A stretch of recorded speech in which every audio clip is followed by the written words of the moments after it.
What's up guys, Carboss here, back in another video where we talk cards, money, investing. It's a couple of days to Christmas and we're counting down the number of days in 2024 and heading into the brand new year of 2025. Just looking forward to that. Sales has been a bit slow like the last couple of days, but because I didn't really put up anything for sale, so that's the reason. But buying have been surprisingly good. Alright, so that's pretty unexpected, I would say. But in today's video, we're going to talk a bit about the best and the worst deals that I've made in 2024. So stick around for that.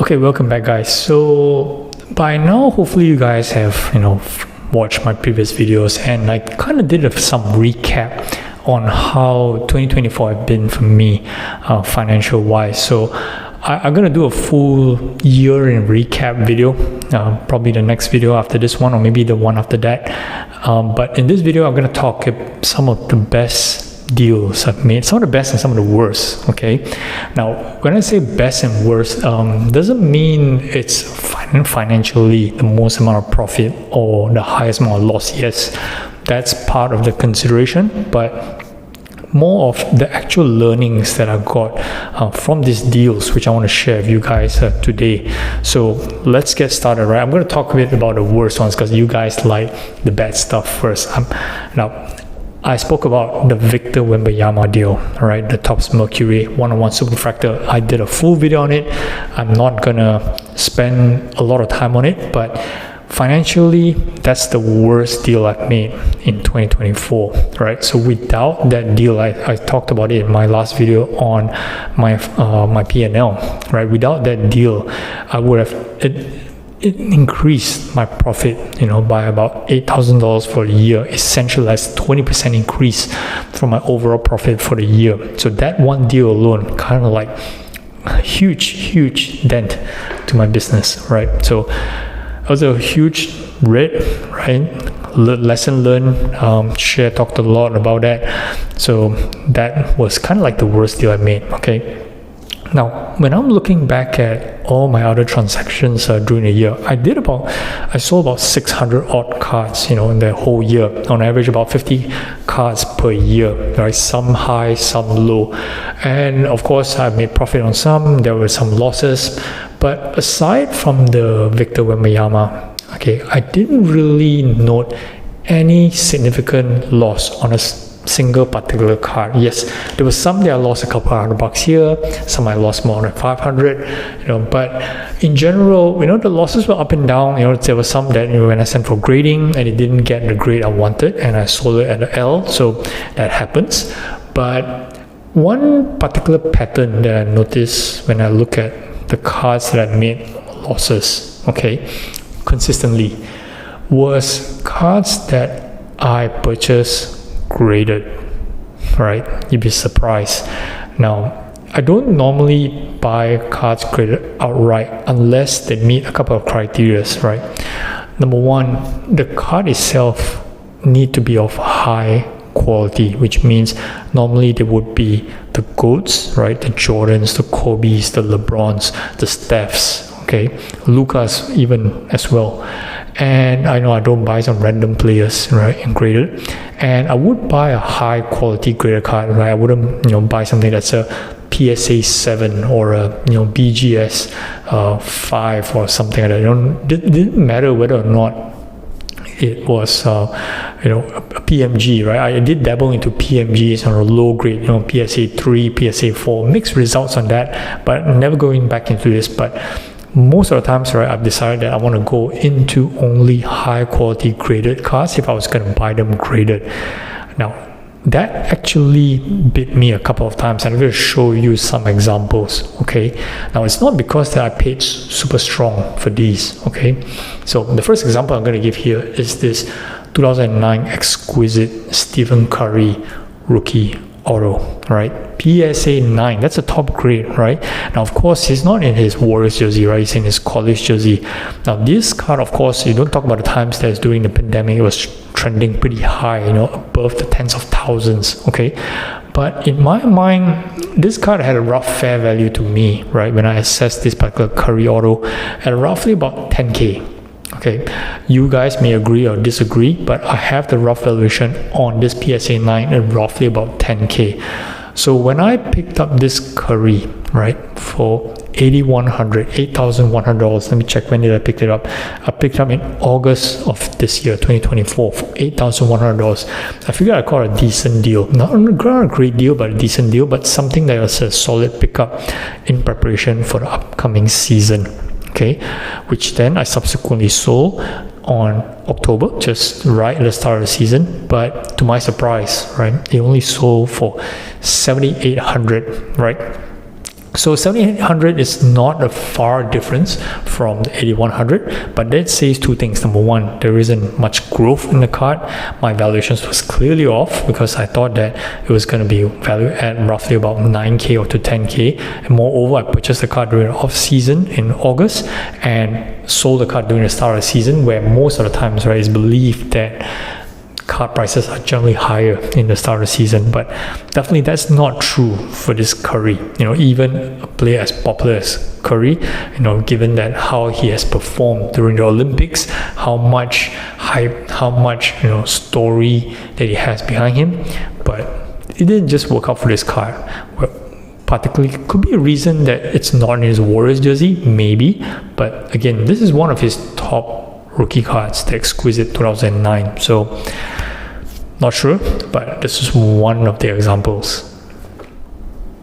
Okay, another example I have, right, that you might find surprising is the GOAT of all GOATs, Michael Jordan, right? Even he's not protected from some of the mistakes that I actually made during the year. Linchpins, one of the top inserts, super nice color, super nice eye appeal card, right? A must in any Jordan PC. And I picked this particular Linchpins PSA 8, right, in August as well for $4,700. Okay, and this was on the back of a last sale that happened only a few months back in June for $5,400, right? So when I actually bought this Jordan in August, I had my rough valuation about like 5K. So for me to buy at $4,700, it kind of gave me a bit of room, right? So even if it sold for maybe, let's say, 51, 52, I would be pretty okay. And given that how much interest in Jordan cards, especially in the second half of this year, I would expect that I'm going to turn a profit on this card, right?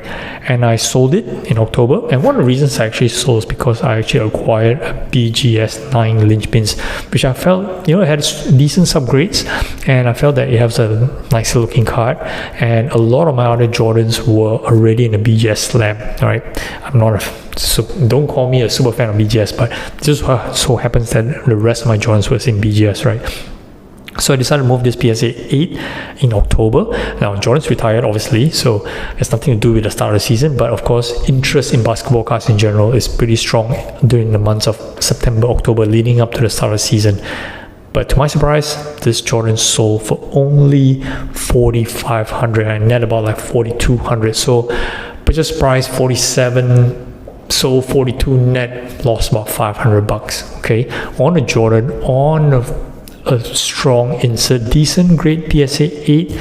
But again, right, that's what I mentioned. When I buy graded cards, even though I meet the criteria that I set for myself, strong player Jordan, right, decent grade, decent card, strong insert, but never pan out. And these are just a couple of examples, right? The Jordan and the Curry, and it's been consistent throughout the year. What I noticed, even I buy good inserts, like I remember buying a Penny Hardaway jambalaya that lost us money as well. I bought a Dennis Rodman 1997 jambalaya that lost money as well. I bought them graded, right? So could be because one of the reasons is once you buy it and then you factor in fees, it could be timing, it's tough, right? So you gotta really find the exact moment or find the right buyer to step in at the right auction to buy it. Otherwise, most of the time, for me at least, I'm actually making a loss. Okay, so let's talk about some good deals, right? Now, two of these deals that I made, and both involve Paolo Banchero, Orlando Magic, right? The team's rocking this year, loving it. So the first deal, Paolo Banchero, this is 2021 Flawless RPA, the horizontal version, Emerald, number 5. Now you can see here, right, it was actually listed, a sold auction for 5,600. Okay, and let me see the date. April of this year, okay, but it went unpaid. I actually bid on that auction, right? I think I lost a bid like 4,500 maybe. I bid on that one. Okay, that was towards the end of the season already. I think Orlando was probably knocked off by then. I can't really recall for sure, but I bid 45, lost, and then went out bid to 56, and it went unpaid. Okay, and relisted, and I went in again, and I surprisingly won it at just 3K. Okay, 3K. So awesome stuff. Okay, and of course, once I had a card in hand, I listed for sale. Maybe I would think that the interest on Paolo was going to be a bit warm throughout the off season, but I received an offer, okay, in June of all months, okay, to sell it for 4,800. Now I was a bit on the fence, 4,800. I think Paolo has some room to grow. Obviously, if you buy into his cards right now, it's definitely much higher. But for me, I'm in a game of moving cards, generating profits, bankrolling, and keep on recycling, right? So 4,800, before fees, net about like 44, and 44 is 43, okay, roughly around there, and did pretty well, and therefore it was one of the best flips that I've made this year. The second one involving Paolo Banchero as well. I mentioned briefly about this during my trip to Hong Kong. Okay, so this story is a bit interesting. So I met a guy, okay, a big local guy based in Hong Kong, and I had set up, and he saw my showcase that I had the Paolo 1-of-1 Select Concourse Black Disco, okay, PSA 10. So I had a price tag on it for $10,000 now. You're probably thinking 10K Paolo, it's a rookie auto, it's a rookie, okay, and the basis for that was basically a Mose PSA 10 Black 1-of-1 recently sold as well on auction for that price now. If you guys probably have seen this card before, yes, it was on eBay, all right, I snapped it up for just 4,500. Okay, so it's clearly on comps. You can see that for 4,500, and this guy here, he was interested to do a trade on it. So of course I look at his stuff, and I picked up one of the cards that was actually eyeing for this trip, which was the 2018 Flawless RPA Luka Doncic, number 15. Okay, I didn't really the serial, as in not the serial, but as in the numbering, where is it to 15 or 25, it didn't really matter. I just wanted to get one in a solid grade. So he had one in a PSA 9, nice looking patch, and order of 10, okay, something that I really want, and he had priced it fairly at $14,000. I think it's pretty fair, okay. So I had my car at 10, he said that nope, he's not gonna value my car at 10. Obviously he can see the comps at 45, but he's willing to give me a premium, okay. So when you face in these situations of 1-of-1, right, it's for when you're standing on the side of the seller, it's either the buyer really wants the card for a particular reason, especially when there's actually a true comps that's already published, okay, and you're kind of like on a disadvantage because he can see the price that you paid, right? Even though you may admit, no, I bought it off from somebody who bought a card from eBay, but I admitted it was clearly me. Okay, I bought a car 45, and I knew that it's a 1-of-1, so I could price it anything I want, but I just have to find the right buyer to come along. And lo and behold, this guy was the right guy because he had a 1-of-1 Paolo Select Premier, okay, Black Disco, a really graded PSA 8, and he wanted to pair the two Paolos together. That couldn't work out any better for me, because that's exactly the right kind of guy that I should be trying to make a deal with this Paolo.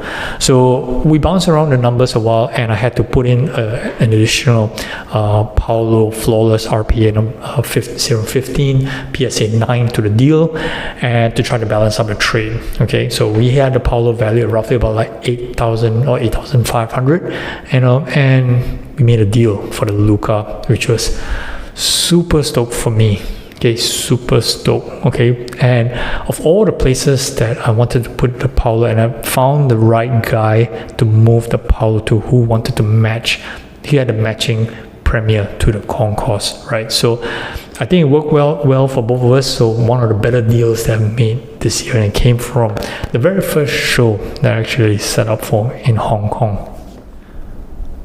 Okay, finally, the best deal that I made in 2024, and I did a video as well about this, was to acquire the 2003 exquisite autograph patch Michael Jordan serial number to 100 BGS 9.5 Auto 10 3-color patch, right? So I did a full video on this, and I did a deal with Sean Price. Now, this deal, why it's interesting, so I'm going to share with you, right? I talked a bit about it in the last video, so do kind of watch that. I'm not going to repeat myself in this video. It's an all trade deal, okay? But the mindset that went behind this deal, which when I reflect today, one of the better train of thoughts that I run through when processing this kind of deal. Okay, so I had a bunch of cards, right? They're all liquid cards. Michael Jordan, Kobe's, Luka, everything's liquid. Okay, and Sean wanted a trade value of $80,000, which at that point in time, the last comp for this Jordan was way back. Okay, in like 36K or something like that a year ago. Okay, so Sean came up to me and said that, hey, I put it up for show. People are offering me close to 70K cash for this card, and he thinks it's worth more, and he'd rather get something in trade so that he could flip and get better, right? So it's all pretty normal. And for me, I was considering whether or not to flip a lot of liquid stuff that I have, including stuff that actually originally flew back to Malaysia from the US to bring to the Hong Kong show. So this happened before the Hong Kong show. So I had a bunch of stuff, slabs already sent back home, already in my hand, all set to go to Hong Kong. But this deal came just a week or a week and a half before the Hong Kong show. So we discussed, and then we came to an agreement of what the trade should be like. Okay, now where it's a bit tricky was the value of the cards that I had, okay, or the original cost that I actually put into the cards that I gave to Sean was actually valued to about 70K on the money. Okay, so Sean's at 80. Now, for me, even looking at the comps, and even though it's a year ago, it's pretty scary. Okay, 30 odd K, and I'm only taking Sean's word at 76 or 70K cash at a show. Okay, but I was thinking to myself that even though this card is worth 70, okay, or maybe 80 is a bonus, it's worth 70. It's hard to see myself to actually outright deploy 70K of cash to acquire this card. Okay, so for it to be in a trade, right, I could sell all these pieces, maybe get a bit more than 70, maybe. Okay, and let's say I have like 72, 73 in my pocket, and I see this card on the table. Would I actually pay 70 grand cash for the card? I find myself hard to do that, right? And moreover, right, all the cards that I actually value in the trade, like this was original cost. Now, to be fair, some of the cards have appreciated in value, especially the Jordans, right? I had the Lynchpins BGS 9, I had the Kobe Noise Boys BGS 9.5. I think some of these have definitely, I can get a premium to what I've actually paid. But when do I get it? Do I get it now? Do I get it later? Unsure. Okay. But some of the cards that I actually bought, I kind of overpaid for some of them, to be honest. Okay, some of the Lucas, I think I paid a bit too strong for some of them.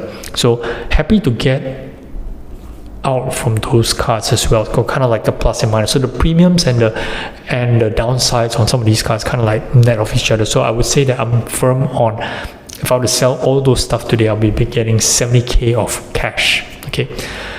So the question was, would I deploy the 70K cash to buy the Jordan? Okay. And in my mind, yep. And I think that this card is worth it. It's an iconic player, obviously. Iconic set, exquisite. It's a top grade, nice looking card.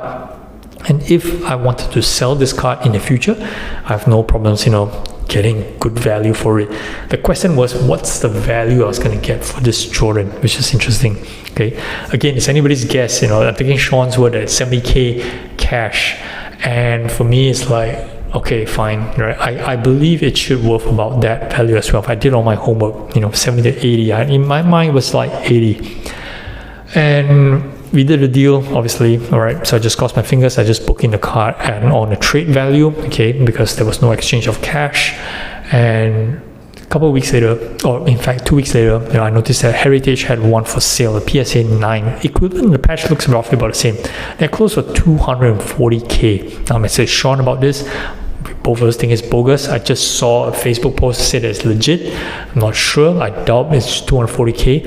But one recently just sold, even a bit inferior, the patch, I think, okay. It sold for 72k. Now, regardless what you think about that particular Jordan, okay, but that's a true comp that's on the table right now, 72. It's right on the money. And for a trade, I feel a lot better on the deal that I made. Okay, I could say that mine's worth a bit more because it's nicer patch and all. Okay, there is that still that Heritage comp, and at 240k, who knows, it's legit.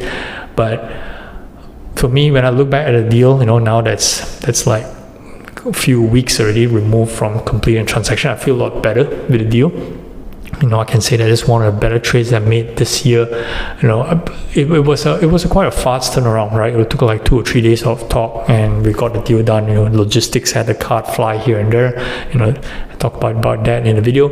But all in all, given that what has transpired in the last couple of weeks with the Fanatics Collect weekly auction, or was it the Premier auction actually, that closed at 72, and the Heritage results, I kind of feel that, yeah, the price that I paid is pretty good, and there's only upward trajectory for this particular Jordan. So that's it. The best and the worst, right? Didn't really have much on the worst side, but very huge learning for this year. So what people are saying of to buy raw cards so great is the best way to make money in sports card, that still holds true, okay? But of course, there are other ways as well. Okay, I might touch a bit about that in my upcoming videos in 2025, right? Because you can't just grade. Grading is getting a bit tougher. Grading is out of your control. That's for one. Number two, the number of raw cards that's getting out there, it's getting scarce. Okay, and the multipliers for PSA 10s and it's getting worse. At PSA 9s, it may not even cover for new cards. Right? May not even cover the price of the raw card plus grading fees. So it's going to be tough, right? Unless you're super sure they're going to have PSA 10s in hand.